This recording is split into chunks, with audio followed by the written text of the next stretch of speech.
കൊണ്ടുപോകുന്നത് ആഫ്രിക്കൻ രാജ്യമായ ഈജിപ്തിന്റെ തലസ്ഥാന നഗരിയായ കൈറോവിൽ നിന്നാണ്. കൊണ്ടുപോകുന്നതോ യൂറോപ്പിലുള്ള ലണ്ടൻ നഗരത്തിലേക്കാണ്. കപ്പൽ വഴിയാണ് കൊണ്ടുപോകുന്നത്. കൈറോവിൽ നിന്ന് ലണ്ടനിലേക്ക്, ആഫ്രിക്കയിൽ നിന്ന് യൂറോപ്പിലേക്ക് കപ്പൽ വഴി സൂചി കൊണ്ടുപോകുമ്പോൾ $15 ലക്ഷം അത്രേ അതിനു വേണ്ടി ചെലവഴിക്കപ്പെട്ടത്. $15 ലക്ഷം ചെലവഴിക്കപ്പെട്ടു. മാത്രമല്ല 3ഓളം പടക്കപ്പലുകൾ അതിനു വേണ്ടി പ്രവർത്തിച്ചുവെന്ന ചരിത്രം പറയുക.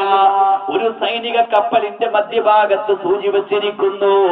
ആ സൂചിക്ക് ചുറ്റും നൂറുകണക്കായ പട്ടാളക്കാർ അണിനിരയായി നിൽക്കുകയാണ്. ആ പടക്കപ്പലിന്റെ 2 ഭാഗത്തുമായി വേറെ 2 പടക്കപ്പലുകൾ. ഇങ്ങനെ 3 പടക്കപ്പലുകളിലായി നൂറുകണക്കിന് പട്ടാളക്കാർ അകമ്പടി സേവിച്ചുകൊണ്ട് റൈഫിളുകളും റിവോൾവറുകളും കയ്യിലെടുത്തുകൊണ്ട് ആ സൂചി കൊണ്ടുപോകുന്നത്.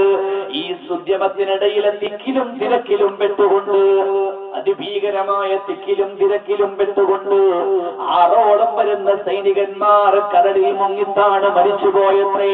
$15 ലക്ഷം ചെലവഴിച്ചുകൊണ്ട് 3 പടക്കപ്പലുകളിൽ റിവോൾവറുകളുമേന്തി 300ഓളം വരുന്ന സൈനികന്മാർ ഒരുമിച്ച് കൂടിയിട്ട് 6ഓളം വരുന്ന പട്ടാളക്കാരുടെ ജീവൻ ഹോമിച്ചുകൊണ്ട് കൊണ്ടുപോകുന്നതെന്താ?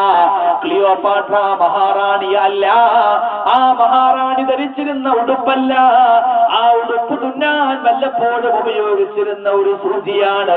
എന്തുകൊണ്ടാണ് ആ സൂചിക്ക് ഇത്രമാത്രം വലിയ ആദരവ് കിട്ടിയത്, സ്നേഹം ലഭിച്ചത്? അത് ക്ലിയോപാട്ര മഹാറാണിയോടുള്ള അവരുടെ അദമ്യമായ സൗന്ദര്യത്തോടുള്ള, വന്യമായ സൗന്ദര്യത്തോടുള്ള സ്നേഹമാണ്. മാർക്ക് ആന്റണിയുടെ പൗരുഷത്തിന് മുമ്പിൽ തന്റെ സർവസ്വവും സമർപ്പിച്ച, ജൂലിയസ് സീസറിന്റെ ഇതിഹാസങ്ങളിൽ നിറഞ്ഞു നിൽക്കുന്ന ക്ലിയോപാട്ര മഹാറാണിയുടെ പ്രത്യേകത എന്താ? ലോകമന്നേ വരെ കണ്ടതിൽ വെച്ച് ഏറ്റവും വലിയ സുന്ദരിയായിരുന്നു അത്രയ പെൺകുട്ടിയ രാജകുമാരി. സൗന്ദര്യമുള്ളിടത്ത് സ്നേഹമുണ്ടെന്ന് ലോകം മുഴുവനും അംഗീകരിക്കുന്ന വലിയൊരു പ്രാപഞ്ചിക സത്യമാണ്. എന്നാൽ ഈ ലോകത്ത് ഏറ്റവും വലിയ സൗന്ദര്യം തുടിച്ചു നിൽക്കുന്നത് എവിടെയാണ്?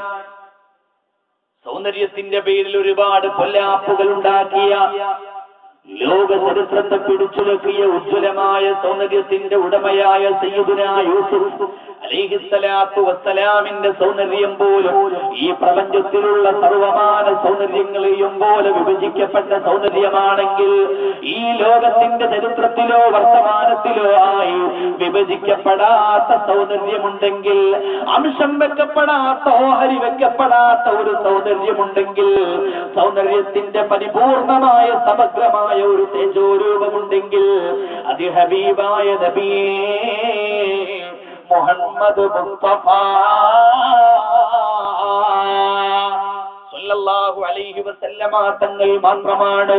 മുനസ്സഹുൻ അൻ ശരീകിൻ ഫീ മഹാസിനിഹി ഫജൗഹറുൽ ഹുസ്നി ഫീ ഗൈറു മുൻഖസിമി. വിഭജിക്കപ്പെടാത്ത സൗന്ദര്യത്തിന്റെ ഉടമയാണ് നബിയെ താങ്കളെന്ന് സയ്യിദുനാ ഇമാമുൽ ബുഖാരി റളിയല്ലാഹു അൻഹു പറയുകയാണ്.